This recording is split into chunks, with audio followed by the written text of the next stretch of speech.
bienvenue dans cette nouvelle série spéciale du podcast Sous différents angles. La thématique de cette nouvelle série est la nationalité malienne, donc elle sera d'ordre administratif. Je dirais plutôt même double nationalité, car c'est tourné vers la diaspora malienne en France. Je vais vous expliquer sous 3 épisodes comment avoir la nationalité malienne et avoir le fameux sésame qui est le passeport, mais je dirais même l'identité en soi. Donc je vous retrouve juste après le générique pour l'épisode numéro 1 qui est l'acte de naissance. Bonjour et bienvenue au Consulat général du Mali à Paris. Nous vous accompagnons dans l'ensemble de vos démarches consulaires. Donc pour commencer, à titre informatif, pour ceux qui peuvent voir l'image qui accompagne ce numéro, soit sur YouTube, mais je crois que même sur Spotify, de toute façon, c'est la miniature. L'image qui est représentée, bien évidemment, n'est pas, bien évidemment, comme si c'était évident. C'est pas évident, justement, mais je préfère préciser. Ce n'est pas le consulat de Paris, c'est l'ambassade de Paris. Donc voilà, mais bon, l'ambassade étant les bâtiments étaient quand même un peu plus chics, je me suis dit: «Bon», en plus il y a le drapeau et cetera. J'ai dit: «Bon, bah, je vais mettre l'ambassade, mais je vais préciser que, ce n'est pas le consulat» et par, usage, comment on dit? Abus de langage, les gens aiment bien appeler le consulat, ambassade, alors que non, c'est 2 choses différentes. J'ai pris la traduction de Google pour être, au plus précis possible parce que je ne maîtrise pas les identités exactement, mais c'est quand même 2 choses différentes et c'est bon à savoir pour la culture générale. Donc la distinction fondamentale réside dans la nature des missions.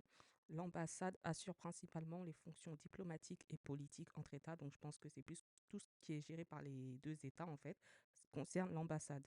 Mais tandis que le consulat se concentre sur les services administratifs et l'assistance aux citoyens. Mais tout ce qui est administratif et plus particulier, on doit se tourner vers nos consulats, contrairement aux ambassades qui, eux, c'est plus entre États.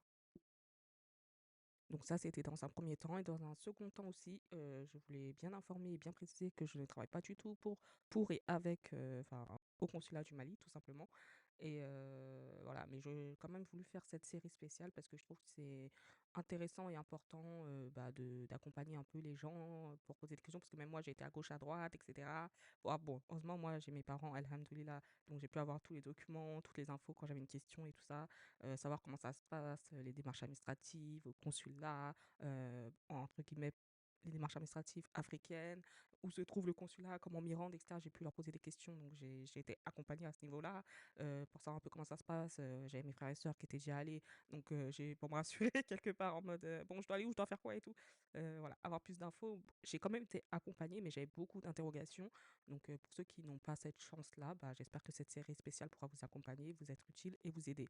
Mais je ne travaille pas au consulat et je tiens aussi à préciser que entre les démarches, par exemple, de mes frères et sœurs ou moi et cetera ou enfin de d'autres personnes, ça bouge beaucoup, ça change beaucoup donc les infos que je vous donne là, on est en 2026, début 2026 donc il y a des choses, il y a des prix qui peuvent changer, mais genre, ça peut changer, tous les 6 mois. Enfin, je précise vraiment parce que voilà, l'année dernière, c'était un certain prix le passeport. Cette année, ça a été un autre prix. Bon, moi, je l'ai eu moins cher, je ne vous cache pas, je suis contente, mais voilà, donc il y a des infos qui peuvent changer. Il y avait des endroits où tu pouvais prendre le temps, finalement, ça a été ailleurs. Voilà, donc ça bouge énormément. Donc là, les infos que je vous donne, c'est pour, bah, là, début de on va dire l'année 2026, mais il faut savoir que d'ici la fin de l'année, ça peut changer, ça peut bouger parce que j'ai vu d'autres personnes qui donnaient les mêmes renseignements et les gens en commentaire aimaient bien dire: «Mais c'est faux, c'est pas ci, c'est comme ça, c'est comme ça». Non, en fait, la personne, quand elle tourne sa vidéo, il y a une certaine norme et ça bouge, les choses changent encore. Donc et malheureusement, ça change, assez rapidement. Donc renseignez-vous toujours, regardez quand même le site du consulat, appelez. Moi, j'ai énormément appelé le consulat, même si j'appelle 10 fois avant qu'on décroche, je ne lâche pas. Appelez le consulat, regardez sur le site aussi, il y a des informations, renseignez autour de vous, les gens qui ont fait les démarches, le plus récemment possible et puis lancez-vous, hein. Après, ça glisse tout seul, hein. Donc après toutes ces précisions, bah, je vais vous expliquer maintenant comment on fait la démarche qui est la retranscription de l'acte de naissance, donc votre acte de naissance français qui passe en version malienne. Vous me connaissez maintenant, j'aime apporter les précisions, donc je prends la définition bien de Google de ce qu'est la transcription d'un acte.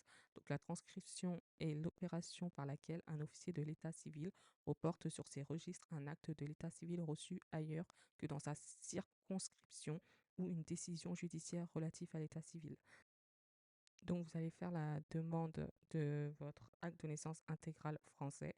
Donc, vous rendez auprès de vos mairies ou simplement, vous pouvez faire la demande en ligne, si je retrouve le site, sur, service-public.gouv.fr. Je vais le mettre en description pour que vous pouvez cliquer, comme ça, vous avez simplement à cliquer dessus et que ça ira plus vite.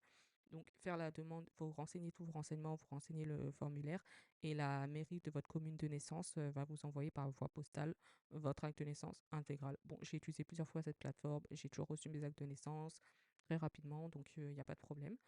Ensuite, une fois que vous avez votre acte de naissance intégral français, vous ajoutez à cela une photocopie d'identité, de l'identité malienne de vos parents, de l'un de vos parents, et ensuite vous rajoutez un chèque à hauteur de 5 euros à l'ordre du consulat du Mali.